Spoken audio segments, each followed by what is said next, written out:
I am so insanely tired right now. What is up, you beautiful bastards? I'm Christmas Circle of Geekdom, and I spent the last 8 hours and like 7 minutes playing Bloodstained Ritual of the Moon. That the right one? Is that the name of it? Ritual of the Night. Probably one of the new one that just came out on Steam. What is it? What the hell is this game called? Um, that is an indication of how tired I'm. I don't even know what Ritual of the Night. Okay, I should have known that. Um, yeah, I'm really tired. This is the longest I've played a game in probably months, and this is also marks the longest stream I've ever done since I've started doing this back in October of last year. So the short version is, if you're wondering if the game's any good or not, that should be an indication. It's excellent. It's a very fun game. And is it as good as Castlevania Symphony of the Night, which is still the absolute gold standard for Metroidvania style games? No, it's super close. I think it is probably the closest that we've gotten so far to a game that could surpass it. But there's a couple of things that just kind of keep it from meeting or exceeding Symphony of the Night. Um, but let's start with the positive stuff for it. First off, the game itself is gorgeous. I'm running it on my rig, which means it is playing on full 4K, 60 frames per second. It absolutely 100% runs like a dream. Um, in terms of the art style for it, you can definitely tell it has. If Symphony of the Night was made today, this is what it would look like. The character sprites are really vibrant, really colorful. It has a little bit of a cell shade look to it. Not overly, not nearly as bad as, or not, I shouldn't say bad, but not nearly as prevalent as you would see in like No More Heroes 13 or Wind Waker, but it definitely does look really fantastic. The enemy sprites that you encounter are a weird mix of absolutely fantastic to a little generic at times to straight up fucking weird. There's a couple of animals that straight up look like something they just took photos of like their pets. Like there's this is I don't consider this to be a spoiler, but there's at least three enemies in the game that are straight up just cats and dogs, like just giant, like the size of my head on your monitor, of a cat or a dog that you're going up against. It's super weird and awkward looking compared to some of the other monsters that look like they would be in Dracula's castle. Um, and yeah, it doesn't take you out. I think it's kind of funny, but I think thematically, now that I'm done playing the game for the night, it is really weird. Um, it does kind of run the same gamut as you've seen from Symphony of the Night. In fact, it's really hard to not compare this game directly to Symphony, because I think it's the same director was working on it, and you can see a lot of the same elements. Like if there was ever a direct sequel, it is Bloodstained. But it, like I said, there's just some weird decisions with the character or with the enemy designs for it. In terms of the story, they do start the game up pretty plot heavy. There's a lot of cutscenes right in the beginning explaining what's kind of going on. In case you didn't play the weird 2D side scroller one that came out on the Switch and PC a few months ago.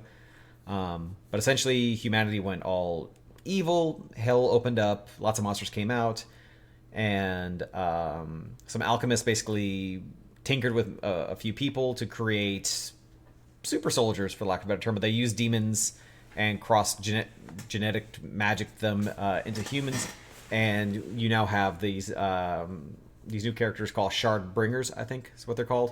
Like I said, I'm really tired, so I didn't take notes along the way, so I couldn't tell you 100% what the story is. But they did their job, and then they got once all the hell demons were gone, all the humans were like, oh, well, we don't need these guys anymore, and killed all the Shardbringers minus two of them, one who was in a coma and one who just sort of survived. And now he's the villain, and now you play as Miriam, who's out to go basically figure out what the hell's going on, because the dude who survived created a castle who's now going to wipe out mankind. Really, you could just replace all this with just Dracula. That's really all you need. This game is not super plot heavy after the initial, I would say the first 10 minutes. I was getting a little nervous right at the beginning too, because it just seemed like they were throwing out a lot of exposition, a lot of dialogue, and it was just like, it was starting to kind of aggravate me a little bit, but once you get really into the meat of the game, which is really about minute 11, a lot of that stops. Um, and then you're just really into the castle and you're just kind of exploring. The gameplay itself is very, very much Symphony of the Night style. Like you have your jumps, you have your backdashes, um, lots of weapons, daggers, swords, halberds, axes, hammers, maces. Guns are a new one. I've actually even yet to use a gun in 8 hours. I never once used it. I didn't see a need for it, or at least it didn't really match my playstyle. But I did like the fact that there was enough variety in the weapons that you actually did have to. Every time I switched from like a sword to a dagger, that changed my playstyle. When I changed from that to a great sword, you got to work on your timing a little bit better. And there's enough variation where it was just really fantastic. There are no shields compared to Symphony, but that's fine. You still can upgrade your armor, helmet, and a couple of trinkets as well. And the only thing that actually changes, like physically, whenever you put on like masks or some of the accessories, like the character model will change. So there is a little bit of customization to it, and then eventually you do find a character who will actually change the color of the clothing that you're wearing, her Miriam's hairstyle, hair color, eye color. So you can customize that for free, which I think is a nice touch to your heart's content. But in terms of like core gameplay to it, yeah, it is very, very much Symphony of the Night, which again is absolutely fantastic. It plays really well. The controls are tight. I never once died in this game because of a technical flaw. Like it wasn't because there was a lag issue, or there wasn't because I ran into some sort of weird, controls stopped being responsive, or it was sloppy or anything like that. It's a very, very tightly made game, which again, absolutely fantastic. There are the couple of differences that the game does have from Symphony is there is a much different shard system now, which is basically you're going to be forming magic and your sub weapons. So as you kill enemies, if you've ever played any of the DS games, I want to say it's going to be Order of Ecclesia did this, and the ones with Soma Cruz had as well, where if you kill enemies, they will randomly, their soul will get absorbed into you, and then you get like a key feature as a power, and then you can just kind of alternate to the ones that you need to use. I will say, despite having a ton of shards at this point, being at around the 60-something% mark of completion, I'm still using like one of the earliest ones I got, which was the True Shot, just to be able to shoot out arrows. Because I've upgraded the crap out of that, and now it deals a ton of damage, and it can shoot out like 7 arrows at once, each doing like 25 damage a pop. That mixed with the swords that I use, I've been wrecking everything in the game for the most part. I am playing on normal, and I have died a few times, but for the most part, the game itself it's challenging. It does require you to be paying attention to what you're doing, but it's definitely not a Dark Souls game, or not even as difficult as, say, Dead Cells. But it is moderately challenging, which is nice. The shard system is different. Because there's a few different ones. There's just like a standard attack one, which is just pressing like the Y button. I'm playing on using my Xbox controller.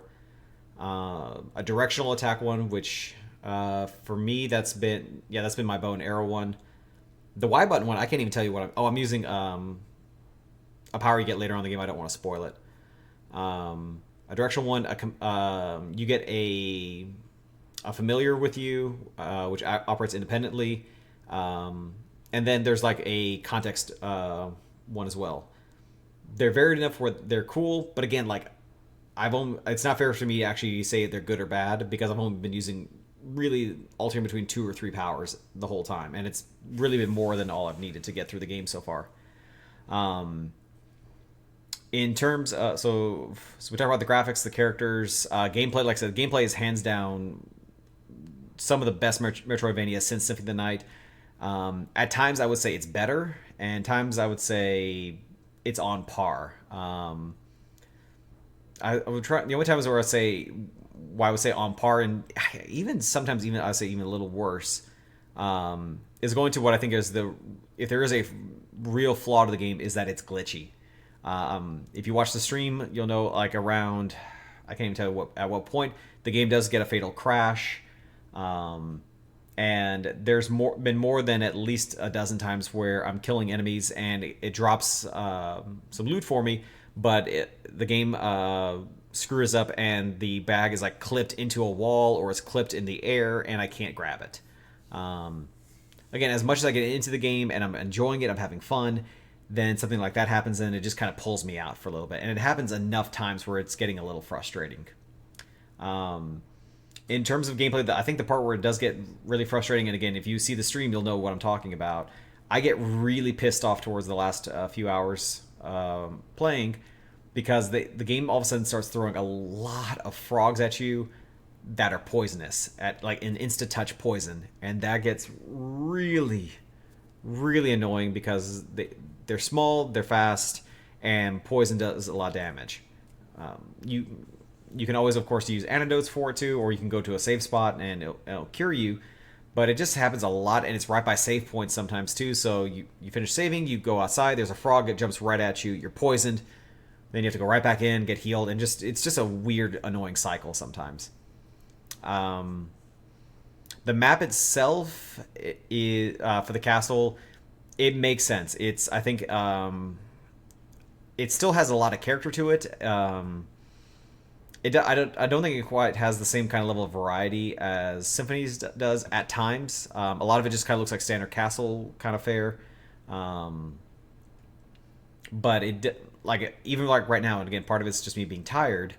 Um, there's a couple of key areas I thought looked really cool, but it doesn't hold up to me as like Symphony of the Nights did. And again, it's maybe not too fair to compare that, but you can't help it. I just can't help but compare this game to Symphony, where the like so many parts of the map to me are absolutely iconic, and playing Bloodstained's versions of these, they're still very good. They're really cool. Look at the there's like a lab that sticks out to me quite a bit. I really like that one, where it had some puzzle elements to it, which I thought was neat.